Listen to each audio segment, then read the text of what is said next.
Assalamualaikum warahmatullahi wabarakatuh. Baik, kami dari kelompok 1 akan mempresentasikan mengenai linked list, yang dimana ini merupakan program dari mata kuliah pemrograman mahir yang dibimbing oleh Ibu Liza Afrianti, MKOM.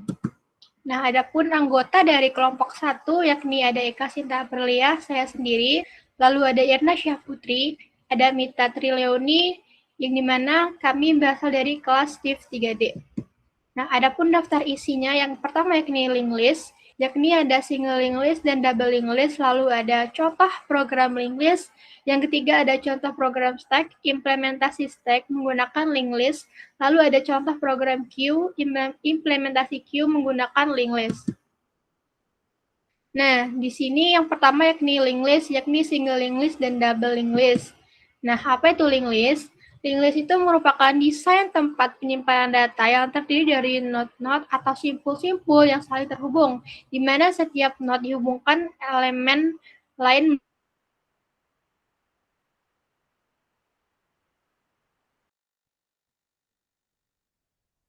ilustrasi tempat penyimpanannya sebagai berikut. Nah, jadi data yang pertama yakni ada yang data 3. Data 3 ini merupakan head-nya. Nah, jadi pada ini ada dua field, yang ini ada data dan pointer. Nah, jadi yang kosong ini merupakan pointer yang menunjuk ke simpul atau node selanjutnya, yakni yang berisi data 5, lalu pointer selanjutnya menunjuk ke node selanjutnya, yakni yang berisi data 7. Nah, pada data 7 ini pointernya menuju ke 0. Artinya dia sudah data yang terakhir, jadi tidak ada lagi node selanjutnya. Nah, lalu ada beberapa operasi pada linked list. Yang pertama yakni menambahkan elemen. Untuk menambahkan elemen ke array list, kita dapat menggunakan metode add. Lalu untuk mengubah elemen, jika kita ingin mengubah elemen, dapat dilakukan dengan menggunakan metode set. Lalu untuk menghapus elemen, kita menggunakan metode remove. Lalu ada iterasi linked list. Cara yang paling terkenal adalah dengan menggunakan for loop dasar dalam kombinasi menggunakan metode get untuk mendapatkan elemen pada indeks tertentu dan for loop lanjutan. Nah, yang terakhir ini untuk mengecek kondisi. Untuk mengecek kondisi sebuah elemen, apakah ada atau tidak, menggunakan fungsi isEmpty untuk apakah data itu tidak ada atau kosong, dan contents untuk apakah data itu ada. Nah, lalu ada single linked list. Single linked list ini pointernya akan menunjuk ke dirinya sendiri. Jika terdiri dari beberapa node, maka pointer terakhir akan menunjuk ke pointer terdepan. Lalu akhir dari linked list ditandai dengan node terakhir akan menunjuk ke 0 yang akan digunakan sebagai kondisi berhenti pada linked list. Nah, seperti yang saya jelaskan sebelumnya, pada single linked list ini ada dua field, yakni data dan pointer. Nah, jadi untuk data ini akan berisi data dan pointer ini akan menunjuk ke node selanjutnya atau simpul selanjutnya. Nah, pada node yang terakhir ini dia akan menuju ke pointernya akan menuju ke 0, artinya datanya ini kosong atau tidak ada lagi node selanjutnya. Lalu ada double linked list. Nah, linked list yang double ini ada dia menggunakan 3 field. Yang pertama pointer untuk menuju ke pointer berikutnya, satu field pointer yang menuju ke pointer sebelumnya, dan field yang berisi data dari node tersebut. Nah, jadi perbedaan antara single linked list dan double linked list ini yakni terletak pada fieldnya. Jadi pada single linked ini dia cuma ada dua field atau dua kotak pada setiap simpul atau node-nya. Nah, jadi kalau pada double linked list ini ada 3. Yang pertama ini ada pointer untuk menuju ke yang sebelumnya, lalu ada nih untuk menyimpan datanya, lalu ada field pointer yang akan menuju ke field selanjutnya. Begitu juga seterusnya. Perbedaannya hanya terletak pada fieldnya. Pada double linked list dia mempunyai 3 field, yang untuk menuju ke pointer untuk menuju ke node sebelumnya, lalu pada pointer untuk menuju ke field ke node selanjutnya, lalu ada yang berisi datanya. Selanjutnya contoh program linked list yang akan disampaikan oleh Mita Trileoni. Kepada Mita saya persilakan. Baik, terima kasih kepada Eka. Nah, di sini sudah ada program dari linked list menggunakan bahasa Java. Baik, langsung saja kita jelaskan. Nah, yang pertama itu kita bikin terlebih dahulu import java dari util.linklist-nya.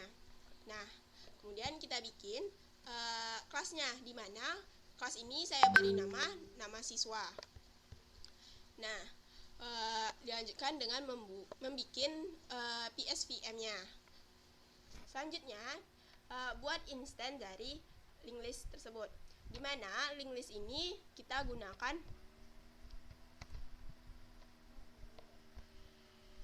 tipe data string. Kemudian tambahkan data pada objek nama siswa. Nah, untuk menambahkan data pada objek nama siswa ini kita menggunakan metode add. Metode add yang mana kita masukkan terlebih dahulu nama objeknya yang telah kita beri nama, kemudian gunakan metode add, lalu masukkan data dari objek tersebut, yaitu ada Nita, Dina, Beni, Zahra, Azkia, Deswita, Revandra, Ravindra, Azkar, Wildo, dan Rona. Nah, untuk menampilkan data tersebut, kita gunakan system.out.println, yang mana kita panggil nama objek tersebut, yaitu nama. Nah, kemudian untuk mengetahui banyak data yang telah kita masukkan tersebut, kita gunakan metode size. Nih, yang pertama itu kita bikin dulu system.out.println, kemudian panggil nama objek, lalu gunakan metode size-nya. Nah, oke, langsung saja kita coba jalankan programnya.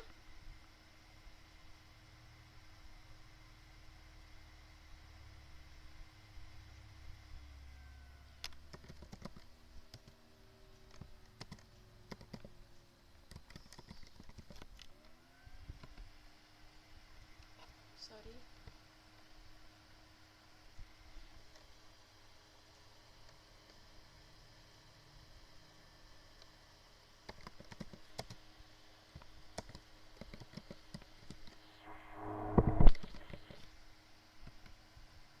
Nah, di sini sudah ada output dari program tersebut, yaitu menampilkan data yang telah kita masukkan tadi, yaitu ada nama siswa, nama siswa-siswi. Kemudian di sini juga ada jumlah dari data yang telah kita masukkan, yaitu berjumlah 11 nama siswa-siswi. Nah, itulah penjelasan tentang contoh linked list dari saya. Baik, selanjutnya saya serahkan kepada Eka. Nah, baik, selanjutnya yakni contoh program stack yang dimana implementasi stack menggunakan linked list yang akan saya sampaikan.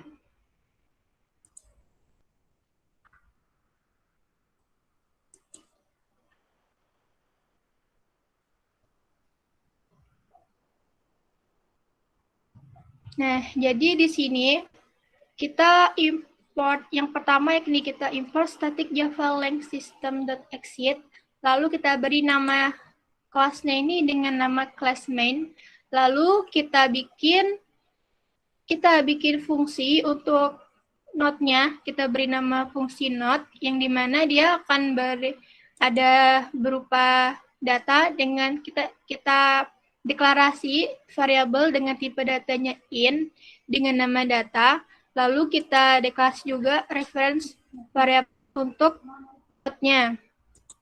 Lalu kita bikin juga variabel untuk yang node teratasnya. Lalu sini ada kita bikin konstruktor sesuai dengan nama kelasnya. Lalu di sini kita bikin fungsi push untuk menambahkan data. Kita isi fungsi ini dengan parameter x dengan tipe data integer. Nah, lalu kita bikin di sini juga konstruktor dengan nama node. Lalu di sini kita akan mengecek apakah data ini overflow atau underflow. Nah, jika tem ini kosong, maka akan mengeluarkan input head overflow atau dia sudah kelebihan data. Lalu di sini kita buat seperti penukaran data, di mana jika tem data ini berisi X, lalu tem data link ini akan berisi top. Nah, jika top ini, maka dia akan kembali ke tem. Lalu kita bikin fungsi boolean. Fungsi boolean dengan menggunakan metode isEmpty, di mana dia akan mereturn jika topnya ini berisi kosong. Nah, selanjutnya kita akan mengisi, kita buat juga fungsi pick untuk melihat data. Nah, jika datanya ini tidak kosong, nah jadi maksud dari tanda seru ini tidak. Jadi kalau misalnya dia ini tidak kosong atau ada, maka dia akan mereturn data yang teratas. Nah, jika data ini tidak ada, maka dia akan akan mengeluarkan output datanya kosong dan akan mereturn -1. Lalu kita bikin fungsi untuk menghapus data. Nah, jadi jika data teratasnya ini kosong, maka dia akan mengeluarkan output datanya ini sudah di bawah rata-rata, maka dia akan mereturn. Lalu di sini ada fungsi display, yakni untuk mengecek stack pada data yang underflow. Nah, jadi jika datanya ini kosong, maka dia akan mengeluarkan output stack underflow. Nah, jika data not temp ini sama dengan data teratas, maka jika temp ini tidak sama dengan 0, maka dia akan mengeluarkan temp data sebelumnya. Lalu di sini kita akan memanggil stack-nya dengan metode main. Kita buat dulu konstruktor dengan nama objek, lalu kita isi data stack-nya ini dengan data 1, 2, 3, dan 4. Nah, jadi lalu ini display ini untuk menampilkan semua data dari stack kita. Lalu kita lihat data mana yang paling atas menggunakan metode pick. Lalu kita menghapus data 2 kali, yang dimana pada stack ini data yang terakhir kita input, maka data itu juga yang terakhir keluar. Nah, jadi data yang teratasnya ini sekarang berarti ada 3 dan 4. Otomatis kita akan menghapus 3 dan 4. Nah, jadi data yang teratas ini bakal 2. Coba kita run.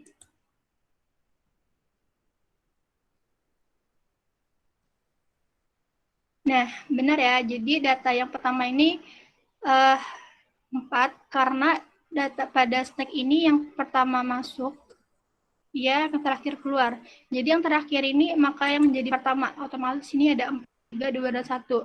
Jadi elemen yang teratas sekarang adalah 2. Lalu tadi kita hapus 2 kali, otomatis data 4 dan 3 ini terhapus, maka elemen data yang teratas sekarang adalah 2.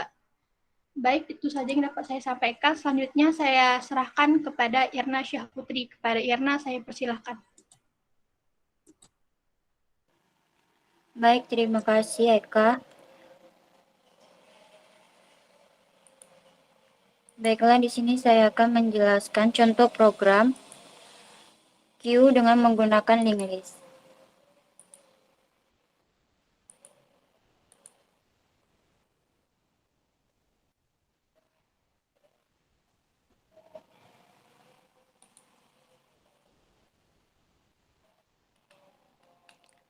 Langkah yang pertama yaitu membuat import java util.queue untuk queue, dan yang kedua membuat import java.util.linklist untuk linklist. Lalu membuat nama kelasnya dengan membuat kelas main. Lalu queue ini digunakan untuk metode queue ini kita gunakan metode add untuk menambahkan data, yaitu queue.add, sintah, desta, gg, dan seterusnya. Lalu untuk menampilkan daftar antrian menggunakan queue.toString. Untuk melihat antrian terakhir menggunakan queue.pick. Lalu untuk mengeluarkan satu antrian menggunakan perintah queue.remove. Nah, sekarang saya coba untuk merankannya.